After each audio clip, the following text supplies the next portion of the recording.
이제 잠시 후면 정상회담 결과가 한미 정상들의 발표를 통해서 나오게 될 텐데 워싱턴 선언 얘기로 좀 다시 돌아갔어요. 이게 아무래도 가장 좀 핵심인 것 같아서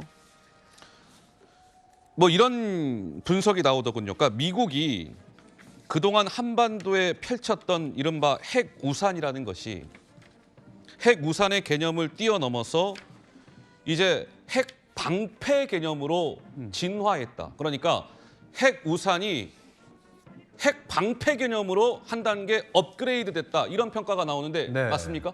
핵 우산이라는 거는 말 그대로 이제 엄브렐러죠. 예. 우리 그 그늘 아래 있다. 그 틀 안에 있는 건데 방패가 됐다라는 거는 그 우산을 방패 삼아서 펼쳤다는 겁니다. 다시 말씀드리면 예, 예.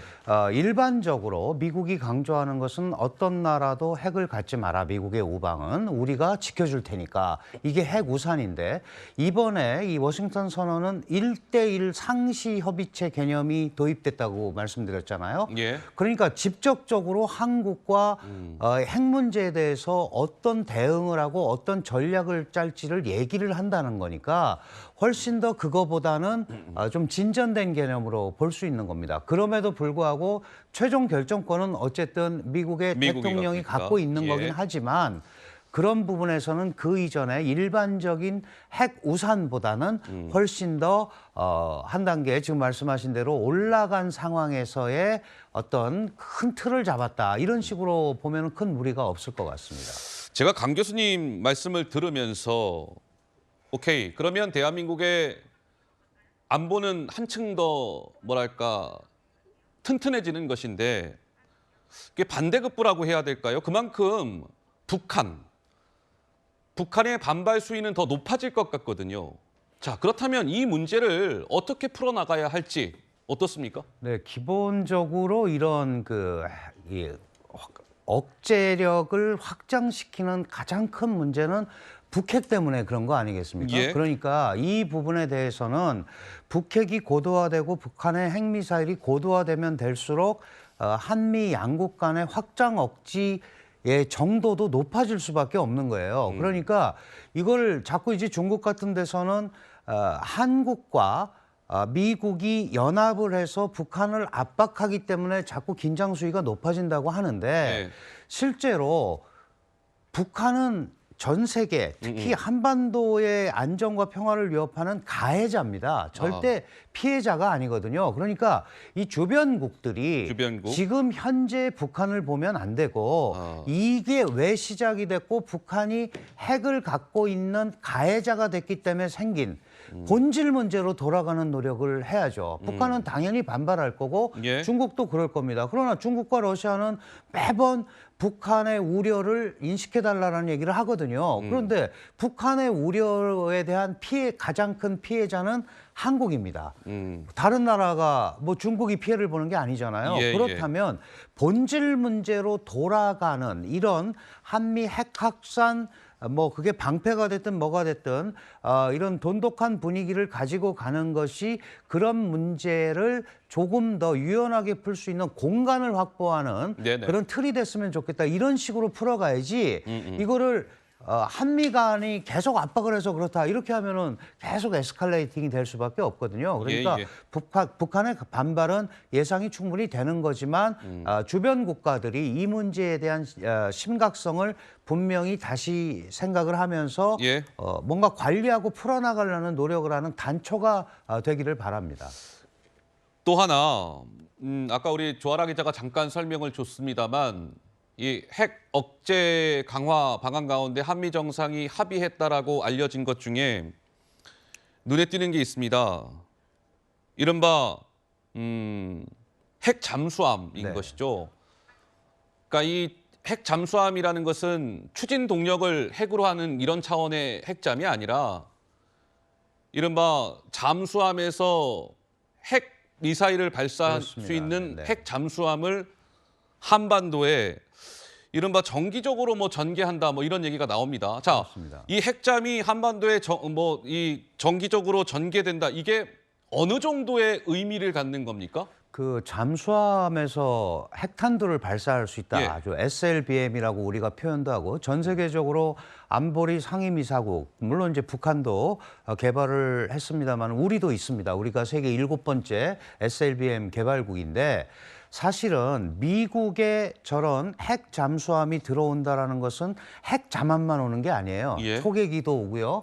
다양한 형태의 전략 자산들이 전개가 되는 겁니다. 그러니까 그거를 상시화한다라는 것은 늘 북한의 동태를 감시하고 문제가 생기면 언제든지 움직일 수 있는 그런 그 틀을 만들겠다는 거니까 과거와는 다른 형태로 전략 자산의 실질적인 배치가 이루어졌다 이렇게 봐야 될 것 같습니다. 예, 조 기자. 네, 그런데 이번 워싱턴 성명이 실제로 확장 억제가 제대로 이뤄지는지는 좀 지켜봐야 하는 부분도 있습니다. 아, 그렇습니까? 네, 이 미 정부 고위 당국자가 오늘 이렇게 말을 했는데요.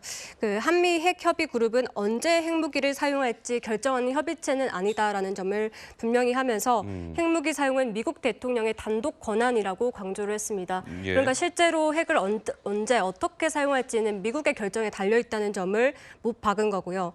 그리고 또 이 정보 공유를 늘리고 이제 핵 사용 공동 기획을 한다고는 하지만 실제로 미국이 우리 의견을 얼마나 받아들일지는 좀 지켜봐야 합니다. 이 핵탄두 미사일 탑재 잠수함도 상시 배치가 아니라 필요하면 들어온다는 뉘앙스이기 때문에 실제로 억제력이 작용할지는 좀 지켜봐야 할 것 같습니다. 그렇군요. 알겠습니다. 자, 어쨌든 이 정상회담, 소인수 회담 플러스 확대 정상회담까지 모두 종류가 됐고 이제 정상 기자회견이 시작이 되는데 조금 현지에서 들려온 얘기는 좀 늦어질 것 같다 이런 것이죠? 예, 시작이 되면 바로 현장을 연결하도록 하고 아까 저희가 이제 소인수 회담에서의 양국 정상의 목소리를 처음부터 끝까지 다 들려드렸습니다. 그 회담에 앞서서 진행이 됐던 공식 환영식에서 그렇다면 양국 정상은 어떠한 얘기를 했는지 저희가 또 추가로 들려드리도록 하겠습니다. 먼저 바이든 미국 대통령의 환영사입니다. 직접 들어보시죠. Mr. President, ours is a future filled with unimaginable opportunity and endless possibility. Nothing is beyond our ability to reach when our nations and our people stand united. We have proven that time and again over the last 70 years. As our troops say, who still proudly serve together in the ROK to this day, we go together. We continue that refrain of the Republic of Korea and the United States for all the days ahead. We go together. 자, 바이든 대통령의 환영사가 있었고 저 환영사 바로 직후에는 윤석열 대통령의 공식 환영식에서의 답사가 있었습니다. 이어서 답사까지 들어보시죠. 한미동맹은 자유를 위한 투쟁의 결과 탄생한 혈맹입니다. 한미동맹은 이익에 따라 만나고 헤어지는 거래관계가 아닙니다. 한미동맹은 자유라는 보편적 가치를 수호하기 위한 가치 동맹입니다. 저는 동맹의 70년 역사를 되돌아보고 동맹의 미래를 함께 설계하기 위해 여기 왔습니다. 자, 공식 환영식에서의 바이든 대통령의 환영사, 윤 대통령의 답사까지 듣고 왔습니다. 그런데 강 교수님 이번 바이든 행정부 들어서 외국 정상이 국빈으로 초청을 받은 것은 마크롱 프랑스 대통령에 이어서 두 번째라고 그렇습니다. 합니다. 네. 그래서 그런지 공식 환영식에서의 뭐 이모저모를 보셨을 텐데 미국 측이 좀 많이 세심하게 많이 네. 신경 쓰고 배려한 게 느껴지셨습니까? 네, 어떻습니까? 실제로 상당히 신경을 많이 쓴 것 같고요. 그래요? 이번에 그 방미 일정 전체를 봐도 의회 연설이라든가 국빈 방문이라는 게 최고 수준의 방문이거든요.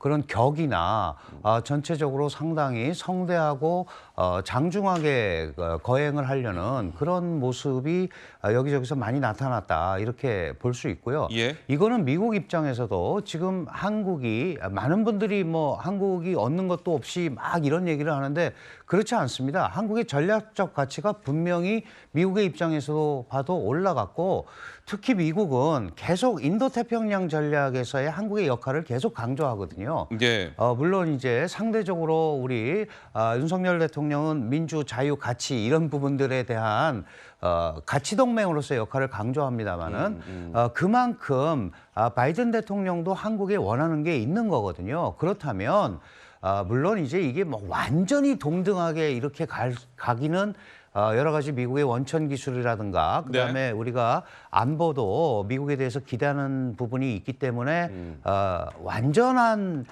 이퀄이 되기는 어렵더라도 예. 그러나 충분히 우리의 그 위상, 이 성장한 위상도 충분히 과시할 수 있고요. 특히 기술 협력 분야에서는 얼마든지 얘기할 공간들이 있는 거기 때문에 예. 전체적으로 윤석열 대통령도 그런 부분에 대한 자신의 의견을 얘기를 했다. 그리고 결론은 미래를 향해서 나가는 동맹이 됐으면 좋겠다라는 최종 메시지를 던진 겁니다. 그러니까 이런 부분에 대해서 미국이 뭐 마다할 이유도 없는 거고요.